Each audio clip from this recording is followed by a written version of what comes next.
नमस्कार. विष्णू सहस्रनाम स्तोत्रातील प्रत्येक श्लोकात असलेल्या नामांचा अर्थ आपण एकेका व्हिडिओत समजून घेत आहोत. या नामांचा अर्थ जाणून घेतल्यावर परमात्म्याच्या अनादि अनंत विराट स्वरूपाची प्रचिती येते. श्लोकांमध्ये असलेल्या नामांची रचना किती अलंकारिक आणि प्रासादिक गुणांनी युक्त आहे हे श्लोक म्हणतानाही लक्षात येते. या भागात विष्णू सहस्रनाम स्तोत्रातील 71व्या श्लोकातल्या श्री विष्णूच्या नामांचा अर्थ आपण समजून घेणार आहोत. या श्लोकात 661 ते 670 ही 10 नावं आहेत. ब्रह्मण्यो ब्रह्मकृत ब्रह्मा ब्रह्म ब्रह्म विवर्धनः ब्रह्मविद् ब्राह्मणो ब्रह्मी ब्रह्मज्ञो ब्राह्मण प्रियः. या श्लोकातलं पहिलं नाव ब्रह्मण्य. तप, वेद, ब्राह्मण, ज्ञान यांना ब्रह्म म्हणतात. त्याला हितकर असलेला तो ब्रह्मण्य. तपाचरण करणारे ऋषी, मुनी, साधू, संत, सज्जन यांचे हित करणारा, आत्मज्ञान प्राप्त करून घेणारा तपस्वी या सर्वांचे हित करणारा हा ब्रह्मण्य या नावाचा अर्थ. दुसरं नाव ब्रह्मकृत. ब्रह्म करोति इति ब्रह्मकृत. तप करणारा किंवा ज्ञानाचा प्रसार करणारा.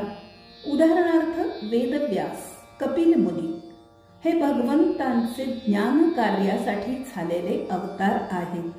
कपिल मुनींनी सांख्य मताचा प्रसार केला तर वेदव्यासांनी वेदांचे विभाग केले. वेद समजावेत म्हणून ब्रह्मसूत्र रचले. महाभारत पुराणांची रचना केली व ज्ञान प्रसार केला म्हणून हे ब्रह्मकृत. तिसरं नाव ब्रह्मा.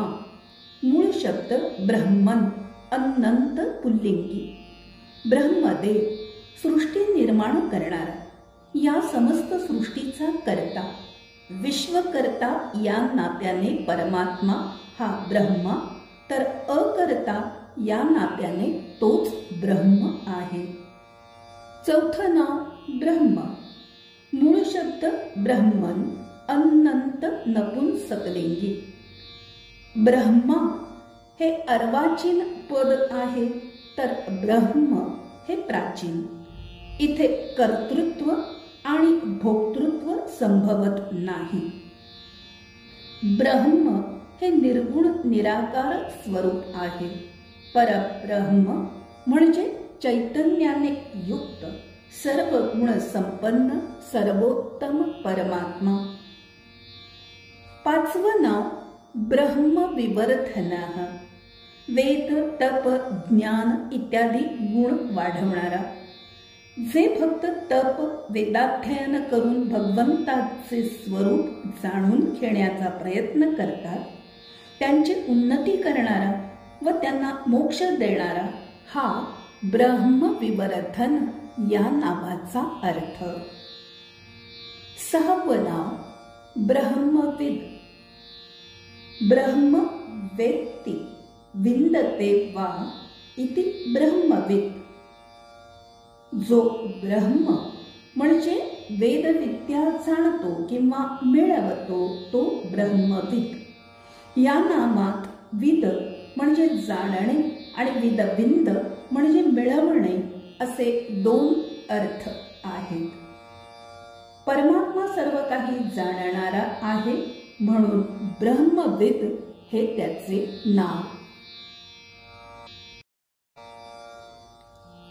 7वं नाव ब्राह्मणः. ब्रह्मणः उपासकः इति ब्राह्मणः. ब्रह्माचा जो उपासक तो ब्राह्मण. ब्रह्म म्हणजे अक्षर ब्रह्म, वेद यांचा तो उपासक असतो. वेदांचे अध्ययन अध्यापन करून तो ते ज्ञान इतरांना देणारा, उपदेश करणारा. ब्राह्मण हे परमात्म्याचे मुख आहे असे पुरुष सूक्तात सांगितलेले आहे.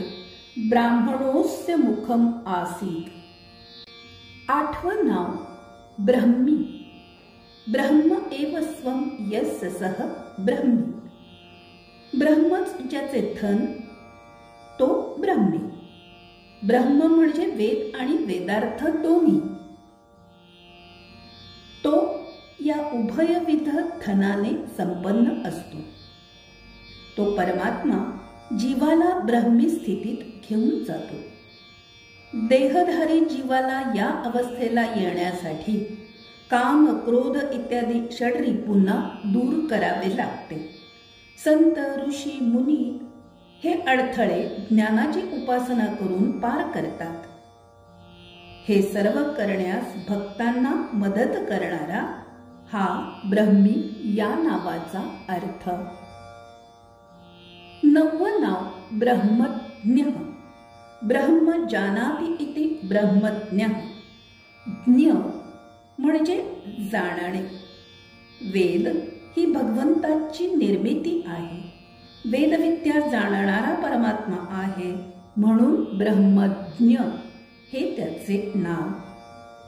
या श्लोकातलं शेवटचं 10वं नाव ब्राह्मण प्रिय. ब्राह्मणांना प्रिय असलेला किंवा ब्राह्मण ज्याला प्रिय आहेत. ज्ञाननिष्ठ, सदाचरणी, वेदविद्या पारंगत, निस्वार्थी, लोककल्याणासाठी कार्य करणारे ब्राह्मण भगवंताला प्रिय आहेत म्हणून ब्राह्मण प्रिय हे त्याचे नाव. या भागात 71व्या श्लोकातल्या ब्रह्मण्य, ब्रह्मकृत, ब्रह्मा, ब्रह्म, ब्रह्मविवर्धन, ब्रह्मविद, ब्राह्मण, ब्रह्मी, ब्रह्मज्ञ आणि ब्राह्मण प्रिय या 10 नावांचा अर्थ आपण समजून घेतला. हा 71वा श्लोक हा संपूर्ण ब्रह्ममय आहे. या भागात इथे थांबूया. हा व्हिडिओ ऐकल्यावर तुम्हाला काही शब्दांचे अर्थ कळले नसतील तर ते कमेंटमध्ये नक्की विचारा. तुम्हाला या नामांच्या अर्थासंदर्भात काही अजून विशेष माहिती असेल तर तीही लिहा.